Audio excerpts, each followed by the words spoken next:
Assalamualaikum warahmatullahi wabarakatuh.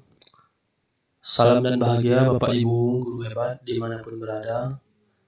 Pada kesempatan ini kami kembali berbagi tentang bagaimana cara mengisi atau membuat format SKP tahun 2022, yaitu format terbaru sesuai dengan Permen.Pan RB nomor 6 tahun 2022. Baik Bapak Ibu, sebelum menonton video ini sampai dengan selesai, silakan dukung terus channel ini dengan cara like, komen, dan subscribe. Kemudian untuk mendownload format SKP sesuai dengan Permen.Pan RB nomor 6 tahun 2022, silakan tonton terus video ini sampai dengan selesai. Oke baik Bapak Ibu, langsung saja kita mencoba untuk mengisi SKP-nya. Pertama Bapak Ibu, seperti biasa untuk SKP format terbaru ini, langkah pertama yang harus kita isi yaitu data SKP, di mana nanti data ini seperti biasa yang menjadi data pokok untuk mengisi lembaran-lembaran selanjutnya. Jadi Bapak Ibu tinggal isi saja di sini, misalkan pegawai yang dinilai, NIP, pangkat, dan seterusnya, kemudian pejabat yang dinilai, nama, NIP, dan seterusnya, kemudian atasan pejabat penilai. Jadi lengkapi data SKP-nya Bapak Ibu, ini data pokoknya. Kemudian Bapak Ibu, untuk cover, ini biasanya otomatis akan terisi Bapak Ibu. Jadi ketika Bapak Ibu sudah melengkapi data SKP, nanti akan terisi semua. Selanjutnya Bapak Ibu, yang perlu Bapak Ibu siapkan yang di print out itu yaitu formulir sasaran kinerja pegawai atau sasaran kinerja pegawai pendekatan berdasarkan hasil kerja kuantitatif jabatan fungsional guru. Oke, jadi Bapak Ibu seperti biasa di atas ini ada data pegawai yang dinilai dan pejabat penilai. Ini biasanya otomatis akan terisi ketika Bapak Ibu sudah mengisi pada form data SKP. Kemudian Bapak Ibu, yang menjadi pembeda antara SKP format lama dengan format terbaru ini, di sasaran kinerja pegawai ini, di sini pertama sekali Bapak Ibu ada kolom yaitu rencana hasil kerja pimpinan yang diintervensi. Ini silakan Bapak Ibu sesuaikan dengan rencana hasil kerja kepala sekolah atau pimpinan. Misalkan Bapak Ibu kepala sekolah rencana kerjanya apa, misalkan terlaksana program kegiatan sekolah, ini biasanya berdasarkan visi dan misi sekolah. Kemudian Bapak Ibu rencana hasil kerja guru atau rencana hasil kerja individu Bapak Ibu silakan dibuat di sini. Misalnya salah satunya tersusun dokumen perencanaan pembelajaran yang sesuai dengan ketentuan atau menyusun perangkat pembelajaran Bapak Ibu. Jadi rencana hasil kerja guru itu harus mendukung rencana hasil kerja pimpinan. Tidak boleh kita rencana kerjanya bertolak belakang seperti itu dengan pimpinan kita Bapak Ibu. Kemudian di sini ada aspek yang dinilai. Aspeknya yaitu pertama ada kuantitas, ada kualitas, dan waktu. Untuk kuantitas, IKI-nya atau indikator kinerja individunya, Bapak Ibu, kita tahu kuantitas itu adalah berupa jumlah seperti itu ya. Jadi indikator kinerja individunya apa? Misalkan Bapak Ibu buat yaitu jumlah dokumen perencanaan pembelajaran atau jumlah perangkat pembelajaran yang di dalamnya kan ada prota, prosem, silabus, RPP maupun jurnal dan segala macam. Kemudian targetnya Bapak Ibu menargetkan berapa bulan menargetkan untuk tersusunnya dokumen perangkat pembelajaran.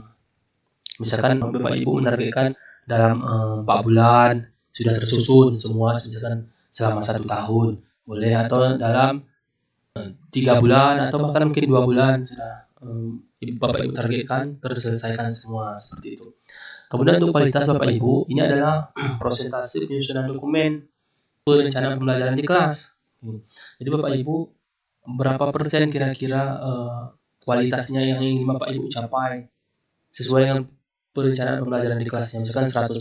Jadi targetnya pasti yang terbaik lah ya Bapak Ibu. Jadi kita buat 100%. Selanjutnya waktu penyelesaian yang dibutuhkan Bapak Ibu. Ya, ini untuk kuantitas Bapak Ibu, indikator kinerja individu atau IKI-nya itu berupa jumlah dokumennya. Jadi aspek kuantitasnya jumlah dokumen perangkat pembelajarannya yang terselesaikan atau yang disiapkan oleh Bapak Ibu, seperti itu. Targetnya berapa dokumen? Misalkan 6 dokumen. Kenapa? Misalkan Bapak Ibu mengajar di SMP, otomatis dokumen untuk kelas 7 ada 2 dokumen, yaitu perangkat pembelajaran semester pertama dan perangkat pembelajaran semester kedua. Jika Bapak Ibu misalkan mengajar 3 kelas, berarti dalam 1 tahun ada 6 dokumen, targetnya seperti itu. Kemudian untuk kualitas Bapak Ibu, ini ada prosentase penyusunan dokumen. Jadi Bapak Ibu targetnya prosentasenya berapa, seperti itu. Otomatis yang terbaik lah ya. Jadi kita buat misalkan targetnya 100%. Kemudian waktu dalam penyusunan perangkat pembelajaran ini Bapak Ibu kira-kira menargetkan berapa bulan baru siap. Misalkan 1 bulan atau 2 bulan, seperti itu. Ini tergantung, sesuaikan dengan kemampuan kita Bapak Ibu ya. Kemudian terlaksananya proses pembelajaran. Jadi rencana hasil kerja kita Bapak Ibu harus mendukung rencana hasil kerja pimpinan yang intervensi. Jadi tidak boleh bertolak belakang, seperti itu. Jadi pimpinan kita menginginkan terlaksananya program sekolah, sementara kita selaku guru agar rencana kerja pimpinan ini terlaksana. Apa yang kita lakukan Bapak Ibu? Misalkan terlaksananya proses belajar mengajar dengan efektif. Jadi kuantitasnya sama dengan Bapak Ibu. Aspek yang dinilai ada kuantitas, kualitas, dan mutu.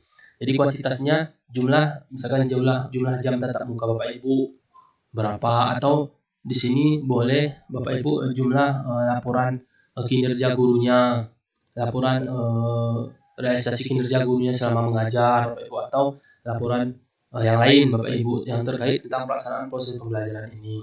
Kemudian kualitasnya Bapak Ibu yaitu presentasi pelaksanaan pembelajarannya. Kita targetkan yang terbaik lah ya Bapak Ibu. Kemudian ketepatan waktu pelaksanaan pembelajaran Bapak Ibu. Jadi menargetkan waktu pelaksanaan pembelajarannya berapa. Kalau memang 1 tahun, SKP-nya penilaian untuk 1 tahun otomatis 12 bulan ya Bapak Ibu. Kemudian perlu kita ingat Bapak Ibu, untuk SKP tahun 2022 ini dia tergantung pada sistem pendidikan yang berlaku di daerah kita. Kalau misalkan Bapak Ibu penilaiannya diminta per triwulan, jadi SKP-nya juga per triwulan, otomatis waktunya berbeda Bapak Ibu.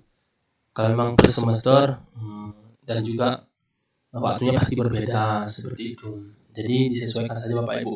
Dan demikian sampai seterusnya Bapak Ibu. Untuk kinerja tambahan juga demikian.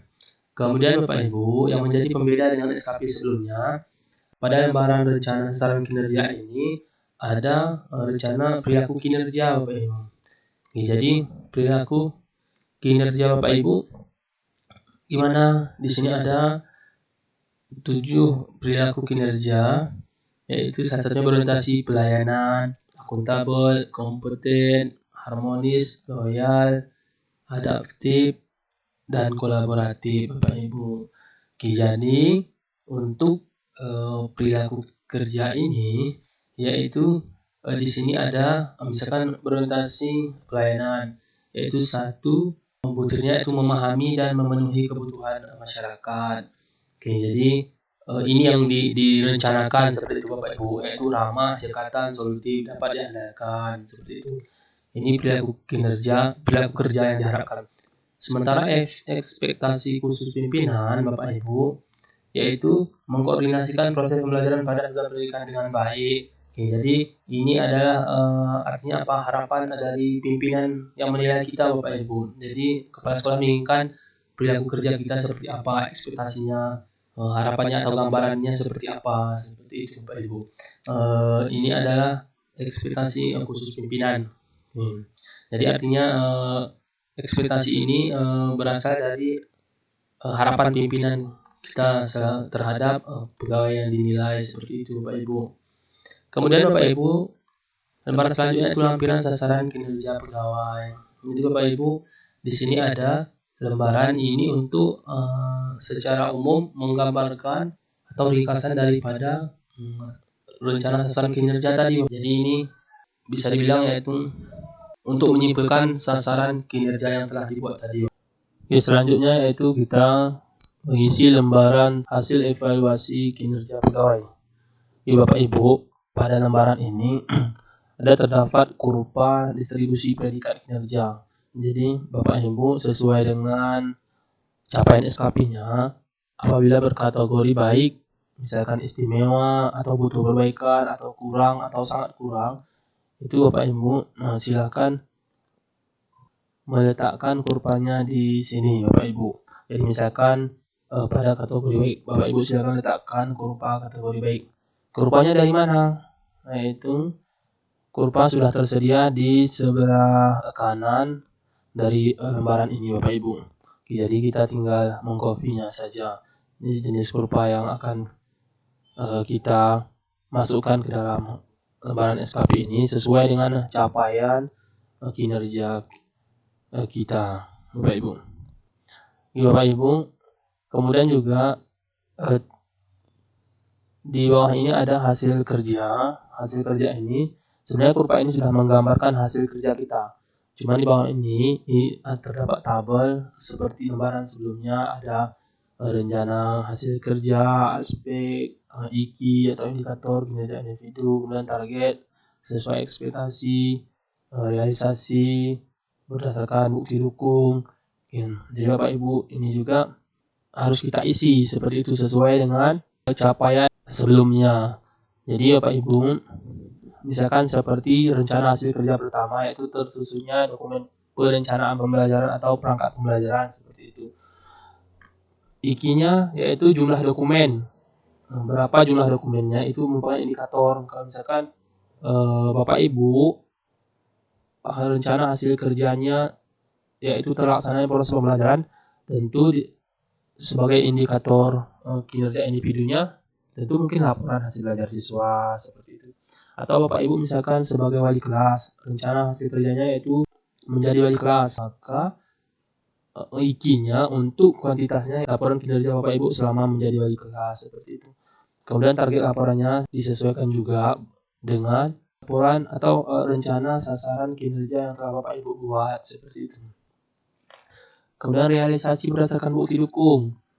Berapa terrealisasi dari target yang kita rencanakan tadi Bapak Ibu selama 1 bulan, selama periode penilaian. Di bawah yaitu ada kemudian Bapak Ibu rating perilaku kerja. Kita lihat ada 7 yaitu kolaboratif, adaptif, loyal, harmonis, kompeten, akuntabel, dan berorientasi pada pelayanan.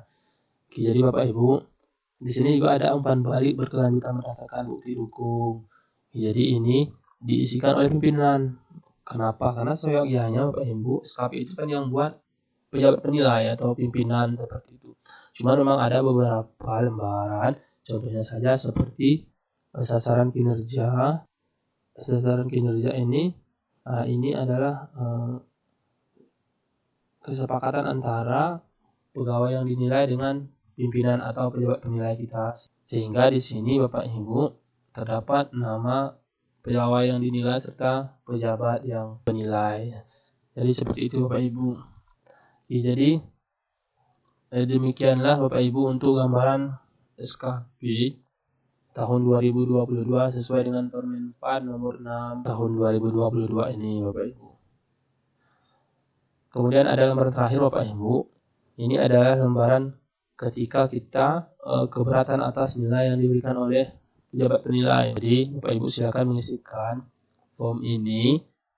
Kemudian yang menjadi pembeda pada lembaran keberatan ini terdapat atasan pejabat penilai juga yang perlu menandatangani. Jadi demikianlah Bapak Ibu untuk tutorial sederhana cara mengisi SKP tahun 2022 ini. Untuk mendownload format SKP tahun 2022 sesuai dengan Permen 4 nomor 6 tahun 2022 ini Bapak Ibu silakan mendownloadnya pada link yang terdapat di deskripsi video ini. Selamat mencoba Bapak Ibu, semoga video ini bermanfaat. Dukung terus channel ini, jangan lupa Bapak Ibu silakan klik like, komen, atau subscribe agar kedepannya kita dapat saling berbagi. Demikian Bapak Ibu, kami akhiri. Assalamualaikum warahmatullahi wabarakatuh.